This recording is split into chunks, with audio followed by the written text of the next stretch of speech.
Jupiter likes it when you call him Big Papa, and he'll be telling you about that at the Outer Planet Conference that happens from July 15th to 22nd, 2026. So let's talk about it.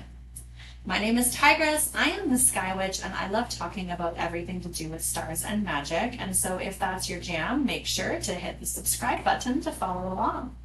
Today we are going to talk about Jupiter specifically and how he is showing up in the conversation that is happening at 4 degrees of 2 fire signs and 2 air signs in our astrological world. Okay? Now, this is actually kind of rare. It is not common for 4 planets to have such intense connected aspects in such a close period of time. Right? We are actually going to feel this energy. We've already been feeling this energy. It has been coming into connection for a while. It will stay in connection for a while. I'm just here saying that from July 15th to 22nd, it's actually a very intense period of time because all 4 planets are at 4 degrees of their respective signs. So we have Neptune in Aries, we have Uranus in Gemini, we have Jupiter in Leo, and we have Pluto in Aquarius.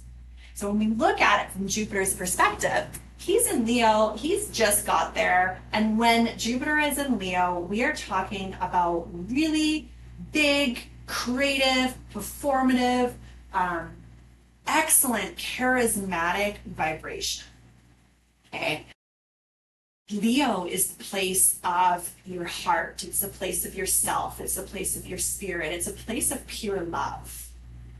Aquarius, on the complete other side of the chart, that is the place of other. That is the place of community. That is the place of the people. Aquarius energy is the people. It is how can we support everybody. Now, it might not feel like that sometimes because part of this, like, how do I support everybody is everybody shut up and do what I tell you to because I know what I'm talking about and you don't. And I mean, that's not always the best, but it is also true that the thing about Aquarius is that in the sense of if this is everything that we know and this is everything that we don't know, Aquarius knows everything that we don't know. And so quite often when it's like, hey, you should do these things, it's because it does actually know that we should. And we're like, oh, no, it doesn't work that way. And you're like, yeah, it doesn't work that way. But that's the whole point of Aquarius being this amazing, innovative energy so that we can like move forward what isn't working and create new opportunities. And with Pluto in Aquarius right now, we have been asking to really dive deep into kind of like the darkest, dankest, under the surface, swept under the rug kind of places and pull up the things that have been hidden from us in a way that prevents the people from being supported. And it's this part of the conversation between Jupiter and Pluto, which is probably one of the hardest parts of this conversation because they are opposite each other. And when things are opposite each other, you end up in like a tug of war. And that doesn't have to be a bad thing because not everything has to be a war, right? Like, just because you had that end of the rope and I have this end of the rope doesn't mean I have to knock you over.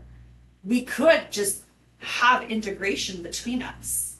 And that's actually quite beautiful. That's one of the most beautiful things about the opposition energy is that when that energy integrates, it is powerful.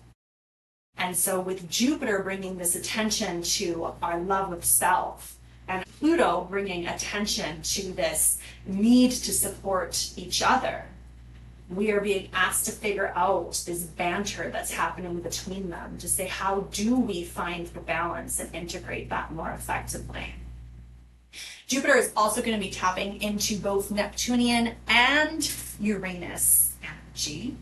And I have a small bit of caution for that Neptunian side of it because this energy is a trine, which is just such a harmonious flow between the vibrations that it can get to an overindulgent place. Because Neptune likes to enjoy creativity and can also end up in foggy, confusing spaces, and Jupiter just likes to expand and grow and just keep going. There can be the point where we don't know how to stop.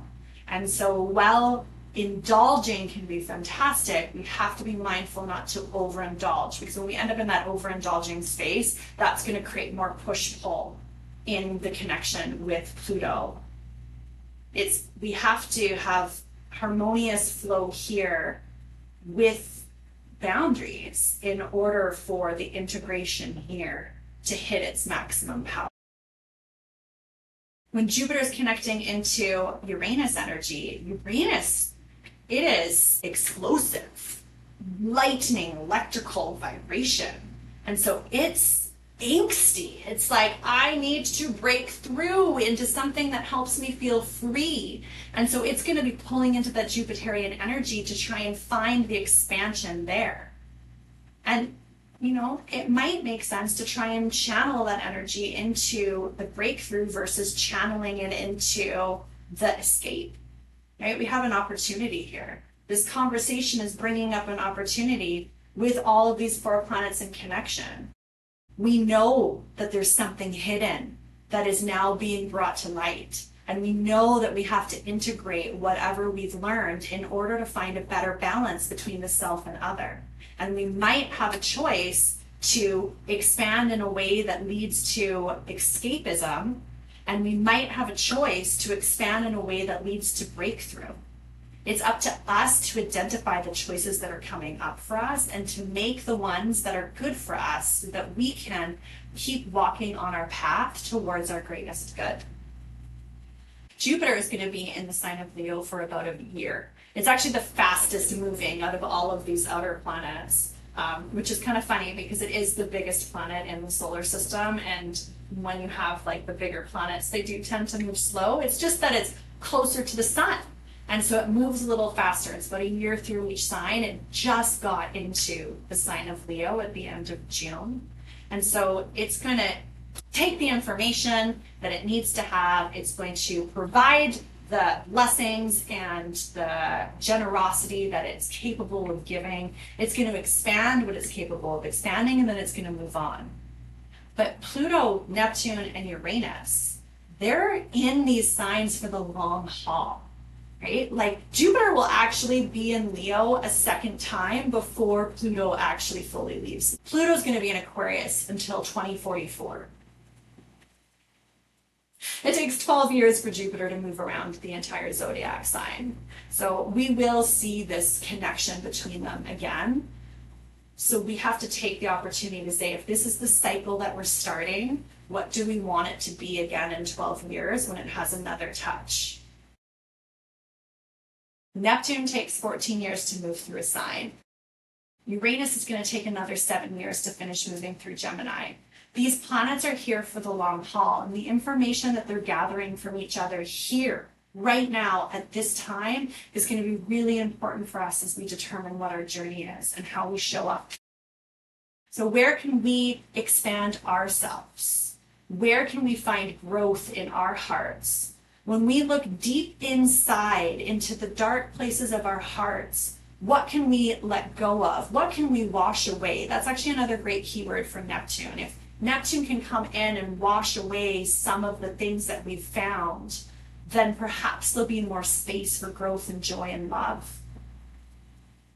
Uranus is going to come forward and say, let's liberate. Let's be free. Let's innovate. What can we do in a way that allows us to learn and connect with each other? What comes up right now is going to stay in your life for the long haul. And it's going to depend on where these planets are and where these planets are in your birth chart. So you have all of these planets in your birth chart, and when you compare them all to where they are now, they're going to be impacting and connecting with each other. So I want to know what your rising sign is. So drop a comment and tell me that, and we can talk about the different areas of life that this is happening for you, because all of these 4 different areas of life are being pulled together in a certain way. If you like this video, make sure to like and share it. And if you want to hear more from me, make sure to hit that subscribe button. I love you so much. Good luck on this experience. I know that you're going to do so great. Mwah.